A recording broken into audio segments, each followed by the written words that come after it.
ایک گاؤں میں ایک آدمخور بڑھیا رہا کرتی تھی۔ اس کے پاس ایک بلی تھی جسے وہ بہت پیار کرتی تھی۔ پچھلے کچھ مہینوں سے اس بڑھیا کو انسانوں کا گوشت کھانا بہت اچھا لگنے لگا تھا۔ اس دن صبح کا وقت تھا جب وہ اپنے شکار کے لیے گاؤں سے باہر جا رہی تھی، تبھی اسے راجو ملا۔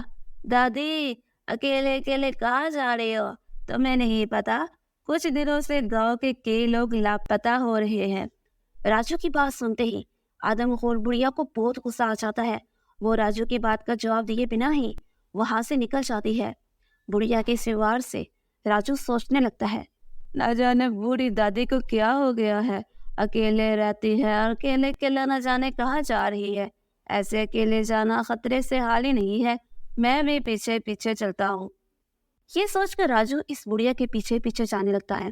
بڑھیا ندی کے کنارے جاتی ہے، وہاں اسے ایک مچھوارا نظر آتا ہے۔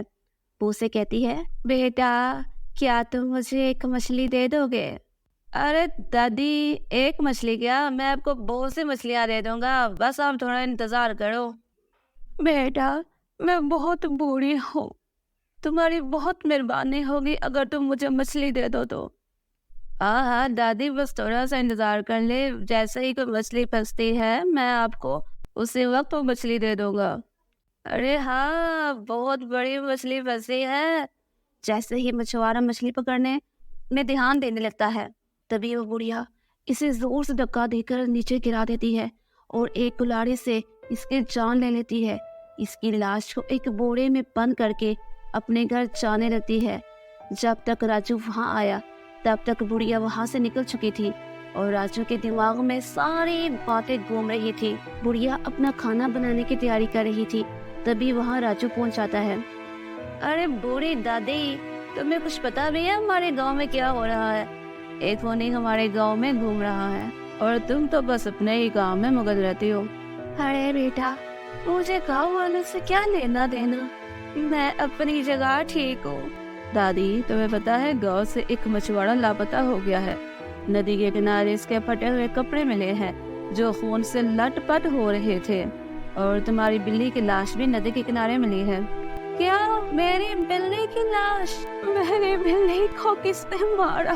اس نے کسی کا کیا بگاڑا تھا؟ مچھوارے کو تو میں نے مارا، پر میری بلی کو کس نے مارا؟ میری پیاری بلی نے کسی کا کیا بگاڑا تھا؟ تو بلاہر تم نے اپنا گناہ قبول کر لیا، تمہیں اپنی بلی کی موت کی اتنی تکلیف ہو رہی ہے تو سوچو تم نے جن انسانوں کی جان لی ہے ان کے گھر والوں پر کیا بیتی ہوگی۔ مجھے میری غلطی کا احساس ہو گیا ہے، اب میں ایسا کچھ نہیں کروں گی، مجھے معاف کر دو، مجھے معاف کر دو۔ یہ تو بہت اچھی بات ہے اگر تمہیں تمہاری غلطی کا احساس ہو گیا ہے تو۔ اب اگر تم نے کسی کی طرف ایسے نگاہ اٹھا کر دیکھا یا کسی کو قتل کرنے کی کوشش کی تو یاد رکھو گاؤں والے تمہیں دھکے میں کر گاؤں سے نکال دیں گے۔ ہمارے علاقے کے کسی بھی گاؤں میں تمہیں جگہ نہیں ملے گی۔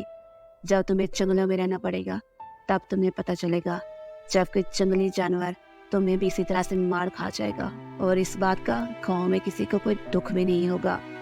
بڑھیا کو اپنی غلطی کا احساس ہو جاتا ہے، اس سے بہت دکھ ہوتا ہے اور وہ راجو سے معافی مانگتی ہے اور یہ وعدہ کرتی ہے کہ اب کی بار وہ ایسا کوئی کام نہیں کرے گی، وہ کسی کو کوئی نقصان نہیں پہنچائے گی۔ یہ لو تمہاری بلی، میں نے تم سے جھوٹ بولا تھا، میں تم سے سچ اگلوانے کے لیے تمہاری بلی کی موت کا ڈھونگ رچایا تھا۔ میں امید کرتا ہوں اب تم کسی کی جان نہیں لوگی، ورنہ تمہیں بتائیے آگے کیا ہوگا۔ راجو نے اپنی چالاکی اور سمجھداری سے اس بوڑھی عورت کا پردہ فاش کر دیا اور اسے سدھار بھی دیا۔ بڑھیا اب اپنی بلی کے ساتھ اچھے سے رہنے لگی۔